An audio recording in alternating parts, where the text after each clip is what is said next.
ikintu cyafashe ng'abasore bahamukana muri kanama tutafata ko batubatera amada babyarira iwabo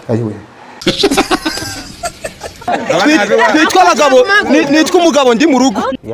Abo ni bamwe basore n'inkumi bo mu murenge wa Kanama w'akarere ka Rubavu bavuga ko ngo bangikishijwe nuko abasore ngo bari kujya mu gihe cyo kubaka maze bakubaka ubuyobozi bukabasenyera ngo iri gutuma bamwe mu basore bafata icyemezo cyo gufata abakobwa bakabatera inda gasubiremo ako kantu bakabatera inda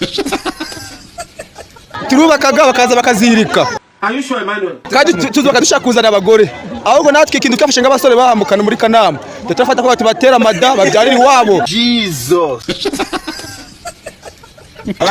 nitwa abagabo nitwa umugabo ndi mu rugo n'umukobwa yitwa umugore ari iwabo. Umusore yaba yubatse inzu ubuyobozi bukaza bukayisenya. Mukunda nimara kumukunda mubwira ati kubaka byaranze shaka amafaranga tugura inzu navuga ngo ndago mutera inda byarira iwabo.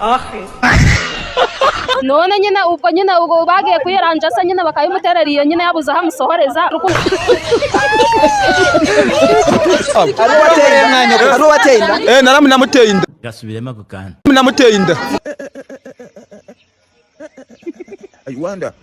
umaze gutera inda bangahe abakobwa 4 my friend wabaye indushikare gasubiremo ako kantu wabaye indushikare ugize ngo iki wabaye indushikare Tajyana ziba